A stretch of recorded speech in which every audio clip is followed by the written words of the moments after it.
may isang brutal na katotohanan ang iniiwasan ng karamihan. Hindi pantay ang buhay. May mga taong nagsisimula sa buhay na may mga advantages. May koneksyon, may sumusuporta, may swerte. Ang mga introvert, kadalasan wala. Hindi dahil wala silang kakayahan, kundi dahil hindi nila natural na isinisingit ang sarili nila sa mga sistemang nakabase sa ingay, visibility, at tuloy-tuloy na pakikisalamuha. Kaya kapag ang isang introvert ay may zero support, zero connection, o zero na swerte, napipilitan silang tahakin ang ibang landas. Yung mas tahimik, mas mabagal, pero kadalasan mas strategic at mas mapanganib. Hindi ito motivation, isa itong playbook.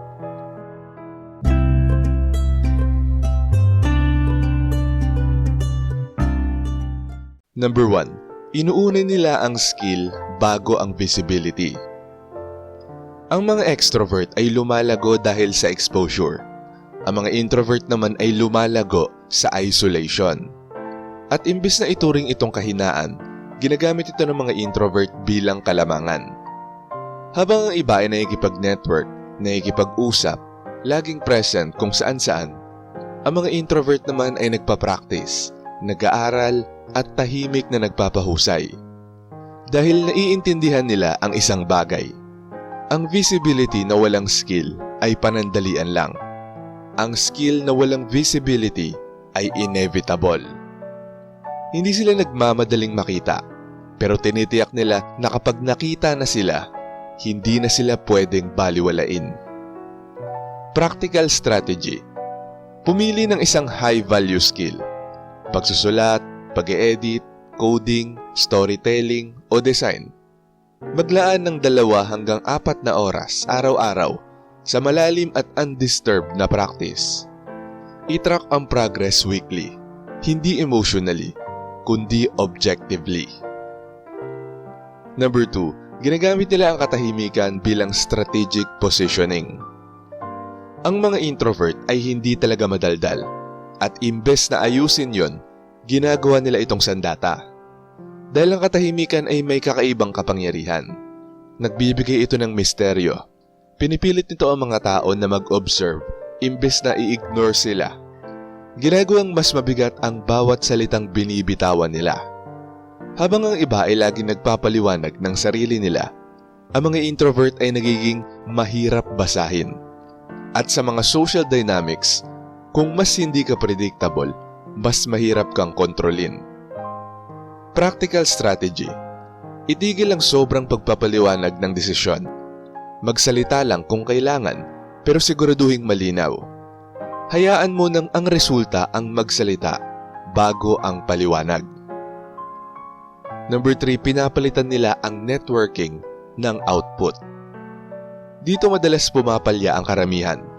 Iniisip nila na kailangan ng mga tao ng koneksyon para magtagumpay. Pero iba ang pananaw ng mga introvert. Kailangan nila ng patunay. Dahil sa mundo ngayon, ang patunay o resulta ang lumilikha ng koneksyon, not the other way around. Imbis na habulin ng mga tao, lumilikha sila ng mga bagay na kusang humahatak ng mga tao. Mga videos, mga articles, mga projects, mga sistema. Hinahayaan nilang ang trabaho nila ang magpakilala sa kanila. Practical strategy. Gumawa ng public proof of work. YouTube videos, portfolio projects, case studies. Mag-post ng consistent kahit walang nanunood sa simula. Mag-focus sa volume plus improvement, hindi sa validation. Number 4, minamaster nila ang asynchronous leverage. Ayaw ng mga introvert sa pressure ng real time, mga meetings, calls, nakakaubos ng social energy. Kaya pinipili nila ang environment kung saan ang tagumpay ay hindi nakadepende sa constant na presensya. Ito ang tinatawag na asynchronous leverage. Trabahong tuloy-tuloy kahit offline ka. Halimbawa, content na patuloy na nakakuha ng mga views, code na patuloy na tumatakbo, mga sistemang patuloy ang output. Hindi nila ipinagpapalit ang oras para sa atensyon. Gumagawa sila ng isang bagay at hinahayaan itong mag-compound sa paglipas ng panahon. Practical strategy. I-prioritize ang mga ito. Digital products, content libraries, automated systems. Iwasan ang mga career na sobrang nakadepende sa tuloy-tuloy na mga meetings o real-time na pangungumbinsi. Number 5. Ginagawa nilang malalim na focus ang isolation. Maraming tao ang natitinag sa isolation, pero ang mga introvert dito sila humuhusay. Dahil hindi nila kailangan ng tuloy-tuloy na stimulus para gumana. Kaya kaya nilang manatili sa mga boring na sitwasyon, paulit-ulit na mga gawain o mabagal na progreso. At dito nagmumula ang mastery. Habang ang iba ay nadidistract, ang mga introvert ay bumubuo ng depth. At ang depth o lalim, bihira yan. Practical strategy. Gumamit ng mga time blocks. 2 hanggang 3 oras, walang istorbo. Alisin ang mga notifications at mga background noise. I-track ang focus hours, hindi lang output. Number 6, bumubuo sila ng tahimik na consistency. Hindi umaasa ang mga introverts sa hype. Walang malalaking anunsyo, walang mga pampublikong deklarasyon. Ang meron lang ay araw-araw na mga executions, maliliit na mga improvements, at paulit-ulit na trabaho ng walang drama. At sa paglipas ng panahon, nagiging unfair advantage nila ito. Dahil karamihan sa mga tao ay nagsisimula ng mabilis, nadidistract o tahimik na sumusuko. Ang mga introvert, hindi sila bigla ang umaangat. Sila ay dahan-dahang lumalago. Practical strategy. Mag-set ng mga boring at repeatable routines. Sukatin ng tagumpay sa 1 linggo o 1 buwan, hindi lang sa 1 araw. At bumuo ng identity sa likod ng consistency, hindi sa mga resulta. Number 7. Tinatanggap nila pag nami-misunderstood sila. Ito ang pinakamahirap na parte.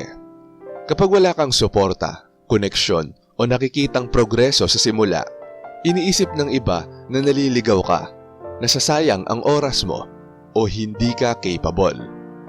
At ang mga introvert, hindi laging dinedefend ang kanilang sarili. Hinahayaan nilang mali ang pagkakaintindi ng iba. Dahil ang maagang pagpapaliwanag ay nakakaubos ng enerhiya na dapat sana'y ginagamit sa pagkilos. Hindi nila hinahabol ang validation. Hinahabol nila ang completion. Practical strategy. Tigilan ang paghahanap ng maagang approval. I-delay ang pagbabahagi ng mga plano hanggang may patunay na. At hayaan ng resulta ang magwasto sa mga tao kalaunan. At number 8, nakafocus sila sa pangmatagalan habang ang iba ay nakatuon sa social. Karamihan sa mga tao ay nakatuon sa atensyon, pag-aproba at agarang oportunidad.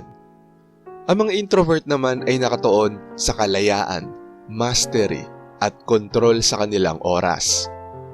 At ang pagkakaibang ito ay nagko-compound dahil habang ang iba ay nagtatatag ng mga relasyon na maaari ring mawala, ang mga introvert ay nagtatatag ng mga kasanayang lumalago, mga sistemang patuloy na umuunlad at mga trabahong patuloy na nagsasalita kahit tapos na. Hindi sila nananalo agad, pero nananalo sila ng permanente. Ang isang introvert na may zero support, zero connection at zero na swerte ay hindi talagang nasa disadvantage. Mapipilitan lang silang sundan ang ibang estratehiya. Mas kaunting salita, mas maraming paggawa. Mas kaunting pagpapakita, mas maraming patunay. At sa mundong puno ng ingay, ang taong nagtatrabaho sa katahimikan, madalas siya ang may kontrol sa resulta.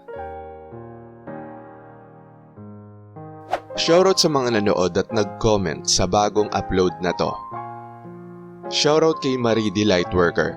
Sabi niya, "Hi po Sir AP, a pleasant evening sa'yo at sa lahat ng mga introverts."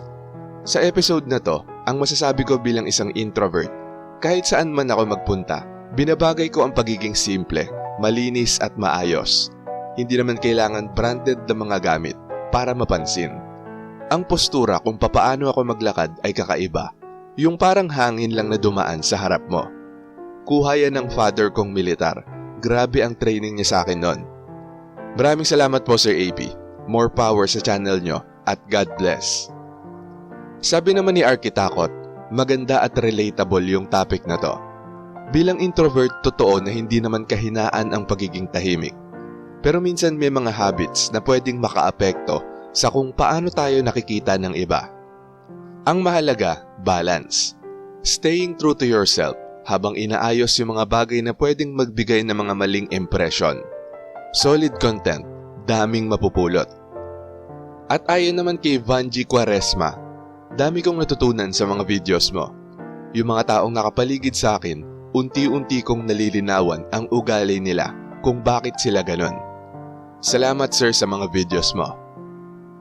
At shoutout din kay Renante Damgo, Edita Labaten Areñez, Pax Tumulak, Glenn Adversario, Annalyn Granada, Arky Vlogs, Jola Short Video, Lorena Bintas, Maricel Ramos, Emma Villanueva, Mario Alipit, Cathy at kay Ramlat. Maraming salamat po sa panunood. Kung gusto nyo ding ma-shoutout, mabati o mabasa ang comment nyo, mag-comment lang sa latest video rito sa channel na to at pipili kami doon ng mga isi-shoutout at babasahin para sa susunod na upload. Kung nagustuhan mo ang video na to, huwag kalimutang mag-like, i-share to sa iba at mag-subscribe na kung hindi ka pa nakaka-subscribe. Maraming salamat at see you next time.